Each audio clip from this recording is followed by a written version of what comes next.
Pastor, meus irmãos, então veio a palavra do Senhor, dizendo: levanta-se e vai a Sarepta, que é de Sidom, e habita ali. Eis que eu ordenei ali a uma mulher viúva que sustente. Então ele se levantou e se foi a Sarepta. Chegando à porta da cidade, eis que estava ali uma mulher viúva apanhando lenha. E ele a chamou e lhe disse: traze-me, peço-te uma vasilha com um pouco de água que beba. Indo ela buscá-la, ele a chamou e lhe disse: traz-me agora também um bocado de pão na tua mão. Vive o Senhor teu Deus, que nem um bolo tenho, senão somente um punhado de farinha, uma panela e um pouco de azeite, uma botija. E vês aqui, apanhei 2 cavacos e vou prepará-lo para mim e para meu filho, para que o comamos e morramos.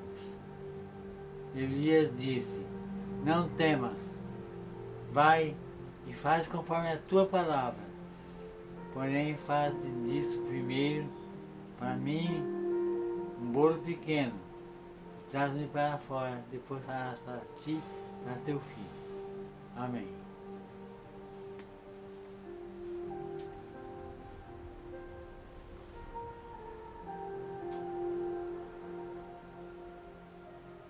A história em que Elias multiplica a farinha e o azeite da viúva de Sarepta está relacionado a fatos ocorridos em um tempo anterior da história do povo de Israel.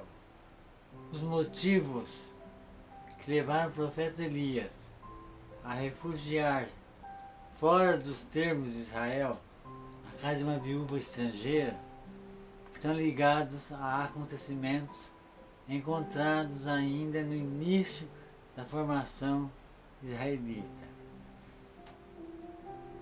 Tem a ver com a forma como Davi sucedeu Saul no comando da nação já vista, bem como no meio em que Salomão escolheu para administrar suas relações com as nações conflitantes ao redor do seu reino. O fato é que o povo de Israel já havia sido contaminado pela idolatria, trazida pelas muitas esposas estrangeiras que Salomão possuía, sua tentativa de alcançar a paz dos meios diplomáticos. Algo que aconteceu no coração de Deus, nacionalmente, algo que entristeceu muito o coração de Deus. Naturalmente, a monarquia israelita era de origem dualista, mas um sentimento narconacionalista muito forte da tribo de Judá, que a separava do restante de outras tribos de Israel. E essa divisão foi agravada pela sentença grave que Deus fez recair sobre Salomão, rasgando-lhe o reino unido de Israel por causa da sua idolatria.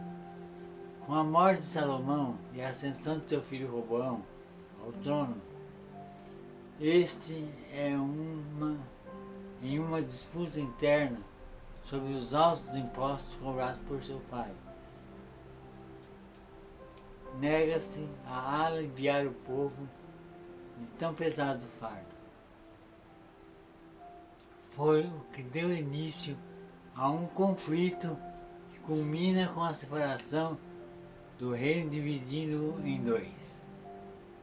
O reino de Judá englobava Jerusalém, onde estava o templo, local central da religião judaica, que conservou até certo ponto o contato do seu povo com a espiritualidade do Deus de Abraão. Porém, no reino do norte de Israel, que deu origem aos samaritanos, se foi proibido por Jeroboão, seu rei, de que o povo descesse a Jerusalém para adorar. Isso causou um vácuo espiritual muito grande em Israel, Reino do Norte, a este ponto. De forma que o povo já tinha sido, em certo nível, contaminado pela adoração dos deuses fenícios. Desde o Tratado de Salomão com o rei de Sidom, a fornecer o cedro do Líbano para a construção do templo em Jerusalém, se entregaram de forma generalizada à idolatria. E os reis do norte de Israel, que se sucedem, fazem o que era mal aos olhos divinos. O texto bíblico, em 1 Reis 16:30, fala que o rei Acabe conseguiu ainda ser pior, mais do que todos os seus antecessores em idolatria, casando-se com a filha de um dos reis da Fenícia, uma nação que adorava Baal, e fez Acabe filho de Onri, que era mau aos olhos do Senhor, mais do que todos os que foram antes dele. 1 Reis 16:30. E sucedeu que, como se fora pouco andar nos pecados de Jeroboão, filho de Nebate, ainda tomou por mulher a Jezabel, filha de Etbaal, rei dos Sidônios, e foi e serviu a Baal e o adorou. 1 Reis 16:31.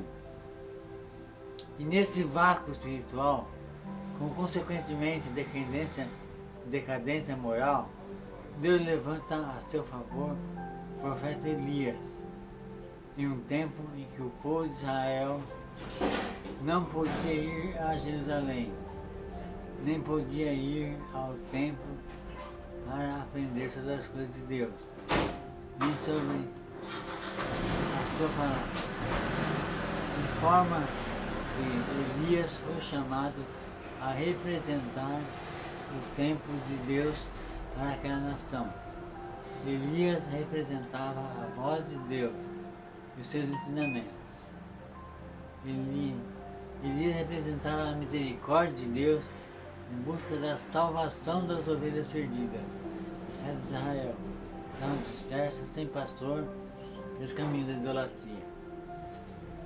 Elias foi ungido para ter a representatividade na presença de Deus, que não havia abandonado o seu juramento feito uma vez passado a Abraão, Isaque e Jacó. Acabe, rei de Israel, em aproximadamente 988 a.C., casou-se com Jezabel. Ela era uma princesa sacerdotisa de Baal, filha do rei de Sidom, que também era sacerdote de Rimon. Baal significa proprietário, era um deus pagão das tempestades, relacionando as poderosas forças da natureza, inclusive como aquela que fazia trovejar e fazia chover. Era adorado por todo o Oriente Antigo, em associação com a deusa da fertilidade, a Será. A adoração a essas divindades envolvia automutilação para tornar suas orações mais poderosas, bem como prostituição e sacrifícios de crianças. O casamento de Acabe com Jezabel teve consequências desastrosas. Acabe seguiu o nível mais baixo de degradação espiritual e curvando-se e adorando-se a estes deuses pagãos, além de instituir o culto a essas divindades como a religião oficial de Israel, atraindo a rejeição total do Deus vivo. E é neste contexto de grande degeneração israelita que surge o profeta Elias para provar àquela nação que somente Deus é o Senhor Elias desafia o controle do Deus que fazia chover, a quem foram erguidos diversos ídolos. Então Elias, o tisbita, morador de Gileade, se Acabe. Vive o Senhor Deus de Israel, perante cuja afastou, que nesses anos nem orvalho nem chuva haverá, segundo a minha palavra. Elias, ele foi ousado. Ele disse pela tua palavra, não pela palavra de Deus. Logo, o profeta Elias seria conhecido como perturbador de Israel, pois os céus se fecharam e a época de chuva começava no início de outubro, convertendo a terrível seca, trazendo fome a toda aquela terra. Elias passou a ser procurado pelo exército de Acabe. Possuía a maior parte dos 1.400 carros de combate adquiridos anteriormente por Salomão. Era um poderoso exército que havia derrotado o rei sírio Haddad, onde foram mortos mais de 100.000 homens sírios. Mas Deus entrou com um livramento para Elias e o fez seguir na direção do ribeiro de Querite, que era um filamento de água que tinha sua nascente nos montes de Efraim, e ficava na Transjordânia, próximo a Salim, e a alguns quilômetros da cidade de Pela, na Decápolis do tempo de Jesus. Hoje chamado em árabe de El Yabes. O ribeiro de Querite está localizado atualmente no reino Hashimita da Jordânia. Lá o Senhor sustentou milagrosamente Elias, estradas de corvo, que traziam carne e pão de manhã e de noite. E os corvos lhes traziam pão e carne pela manhã, como também pão e carne à noite. Bebia no ribeiro. 1 Reis 17:6. Porém,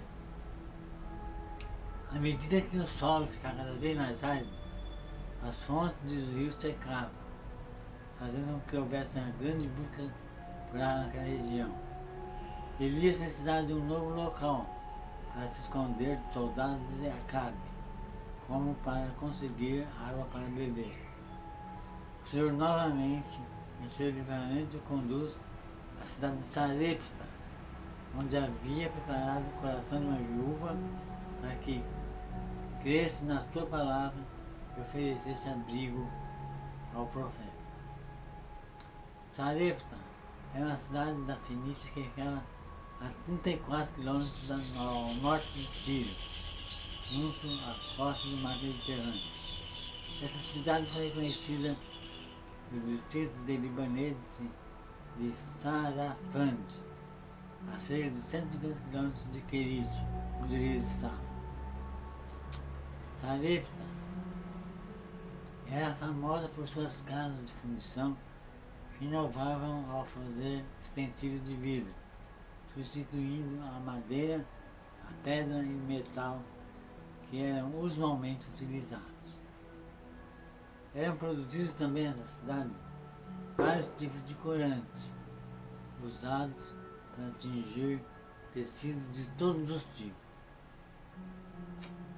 O interessante da ida de Elias para Sarepta é que ela estava sob o alcance de Acabe também, porém era governada pelo pai de Jezabel.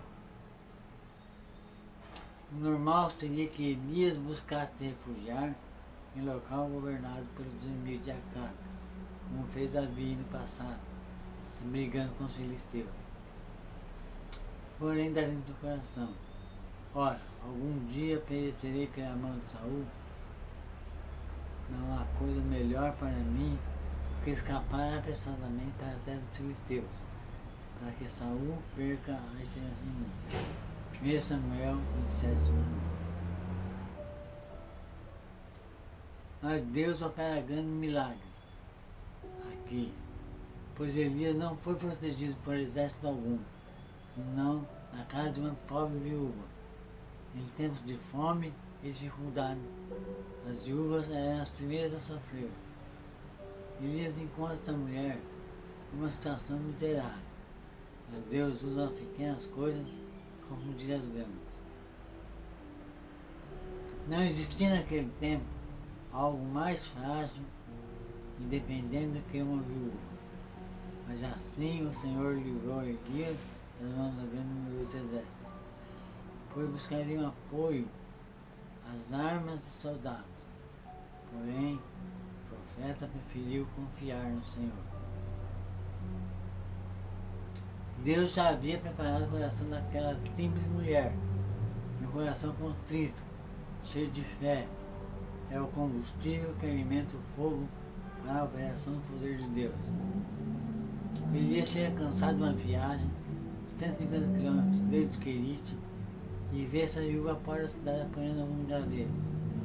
Na verdade, eram 2 gravetos, 2 madeiras. Foram justamente 2 madeiras que suportaram o peso de Jesus na cruz. A madeira vertical, onde pregaram os seus pés, e a madeira horizontal, onde foram pregadas suas mãos. Com essa simbologia, começa o preparo para o desenrolar do milagre. As entradas das cidades eram locais de intenso comércio na época, ficavam repletos de comerciantes. O texto nos revela a devastação que a seca havia provocado naquela região, pois não havia praticamente mais nada na cidade de Jerusalém. A resposta da viúva a Elias mostra a grave e desesperadora situação em que a mulher estava. Faria uma última refeição antes de morrer, juntamente com seu filho. O profeta submete-a a uma prova de fé, pedindo que ela dividisse um pouquinho de alimento que possuía com ele. Pela lógica, a viúva de Sarepta não atenderia ao pedido do homem de Deus. Ela, porém, deixou seu instinto protetor de mãe e crê na palavra do Senhor. Encontrou terreno fértil no seu coração, apesar da seca que castigava tudo ao redor de si. Em momentos de seca, é preciso ter fé. O azeite da viúva e a farinha eram pouquíssimos.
Através da palavra de Elias, a farinha não se acabou, e o azeite da botija não faltou até que passasse o período de seca.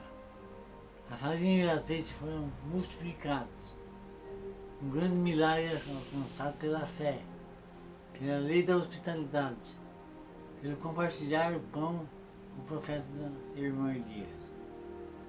E a viúva de Sarepta compartilhou ainda mais uma bênção com o Senhor.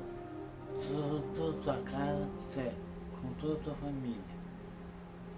Quantas vezes olhamos as coisas grandes e desprezamos a pequena, porém, pelas pequenas coisas, Deus pode projetar as situações de grande vitória. Mesmo que o mundo esteja em um período de seca espiritual, precisamos crer que a bênção de Deus pode surgir